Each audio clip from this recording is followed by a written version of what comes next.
Hi everyone, welcome back to my channel Investor Happy. Halo semua, video kali ini kita akan bahas ya salah satu emiten yang menurutku ini lumayan murah ya, udah murah. Kalau kita bandingin dengan tahun lalu ya, ini udah turun sangat jauh, hampir 50% ya.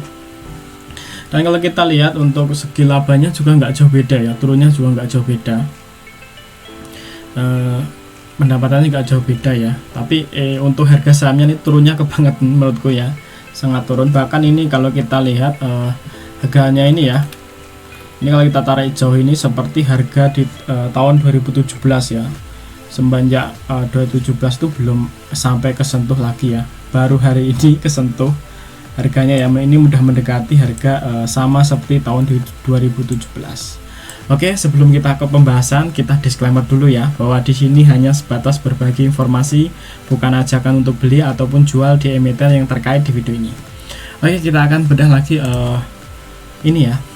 Ini emitennya namanya ASES ya, atau AS Hardware Indonesia. Mungkin teman yang sering ke mall pasti ada ya, ASES atau AS Hardware lah ini ya perusahaannya ini.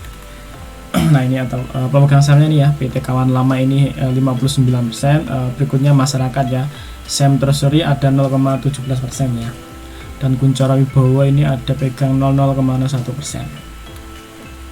Nah ini untuk ini ya, kita lihat untuk IPO nya aja ini tinggi ya, di 820 ya untuk IPO nya 6 November 2007 ya.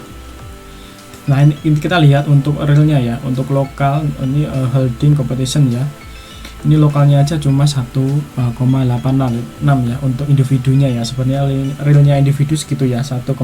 Nah berikutnya untuk foreign, nah foreign ini yang paling banyak adalah dana pensiun ya, setelah itu individu 0,01 ya, berikutnya lagi yang terbanyak lagi adalah reksadana ya, terus ada sekuritas dan lainnya ya, dan perusahaan dan bank ya. Nah, jadi terbanyak ini masih ini ya, asing lumayan banyak ya, ada 7% tadi ya untuk asingnya. Oke, kita lihat untuk laporan keuangan. Nah, kalau kita lihat nih per 31 Maret 2002 ya, dan ini 31 Maret 2021. Jadi ini per ini ya kuartal 1 di 2021, ini kuartal 2 di 2022. Nah, ini disajikan dalam bentuk rupiah ya, rupiah penuh, jadi tidak perlu dikalikan. Nah oke, kita lihat untuk segi asetnya. Kalau kita lihat asetnya ini bahkan naik ya, untuk asetnya ini naik dari 7 triliun ya, 7,1 triliun naik ke 7,3 triliun ya untuk asetnya sendiri dari ASES ini ya. Nah untuk liabilitasnya sendiri, ASES ini punya liabilitas sekitar 1,6 dengan tahun lalu tuh 1,677 ya, dan ini di tahun kuartal 1 ini di 1,642 aja. Sebenarnya nggak jauh beda ya untuk likuiditasnya, bahkan ini turun ya untuk segi likuiditasnya. Jadi ekuitasnya masih 5,6, dan kalau kita bandingin tahun lalu tuh 5,5. Jadi ini naik sekitar 100 miliar ya untuk kenaikan dari ekuitasnya. Nah untuk penjualannya nih, ini nggak jauh beda guys. Jadi kalau tahun lalu nih di kuartal 1 tahun lalu itu 1,6 ya, 1,6, dan ini kuartal 1 di 2002 ini 1,591. Nah sebenarnya nggak jauh beda, turunnya pun nggak jauh beda ya, sekitar ini ke sini sekitar ini ya 9 tambah sekitar ini ya 55 miliar ya untuk penurunannya sendiri. Dan ini kita lihat untuk laba bersihnya juga nggak ini ya, untuk laba bersihnya ini sekitar 156 dan ini 163 ya, nggak jauh beda guys. Sebenarnya nggak mencolok banget gitu, jatuhnya nggak jatuh, tapi di harga sahamnya itu sangat jatuh ya. Ini 163 ya, ini 163, ini 156, jadi sekitar 7 miliar ya untuk penurunannya aja ya, penurunannya hanya 7 miliar aja. Nah ini nggak jauh beda kan IPS nya jadi 9,45 dan ini 8,97, jadi nggak jauh beda untuk penurunannya. Nah kita lihat cash flow-nya seperti apa. Untuk arus kas ini naik ya, arus kas ya dari 294 miliar ya naik ke 309 ya untuk kenaikan. Untuk arus kas investasinya ini dari 2 miliar ke minus 25 ya, dan ini untuk arus kas pendanaan segini ya, 91 miliar naik ke 19 miliar ya. Ini untuk kas tarakasnya ya, untuk kas tarakasnya ini akan tahun sekitar 2 triliun ini ya. ini sekitar 2,6 triliun. Kalau kita bandingin di tahun lalu ini naik ya sekitar 300 miliar ya. Jadi sebenarnya dari labanya itu nggak jauh beda ya turunnya ya. Nah, labanya nggak jauh beda, asetnya juga nggak jatuh-jatuh amat, likuiditasnya juga nggak naik. Nah, tapi pasarnya merespon jelek ya. Nah, seperti ini. Nah, ini kalau kita lihat ya, kalau kita samain di 2021 ya. Nah, 2021 tuh di ini ya. Tadi kan kita pakai Maret lah. Maret berarti di area sini ya. Nah, taruhlah di area sini lah. Ini 2021. Nah, kita kalau mau narik garis itu di sini aja ya. Misalnya mau narik garis. Bentar, kita tarik garis dulu ya. Ini ya. Kita pakai Maret. Nah, seandainya kita pakai Maret guys ya. Nah, harga September. Nah, di area sinilah ya untuk harga Maret. Nah, taruhlah kita pakai low-nya di Maret ya. Nah, di sini. Nah, di sini. Ini ke Maret tuh ada potensi upside sekitar ini ya. Hampir ya udah ada 100% nih guys ya. Kalau sampai ke harga Maret ya. Ini low-nya ya, seandainya itu lebih bisa lebih dari situ ya. Ini potensi ya. Satu lagi ya.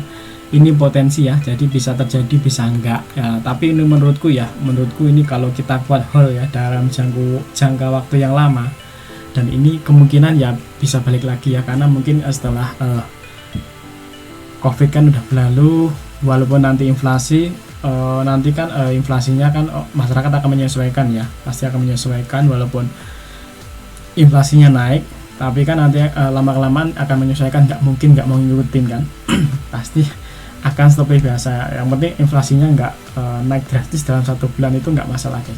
Tapi misalnya pelan-pelan gitu, masyarakat juga akan menyesuaikan ya.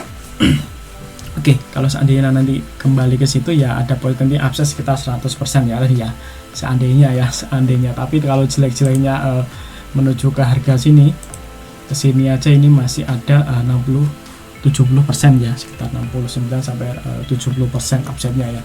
Ini kalau sampai ke supportnya sini ya. Nah, ini dari segi akses ya, ini dari segi teknikal ya. Ini kalau untuk teknikalnya ini ya, ini juga ada di dekat supportnya ya, supportnya di 720, karena ini udah sering ya mantul juga hari ini mantul dan ini di 2017 juga ya. Ini ya 2017 di 270 ini juga sangat kuat ya.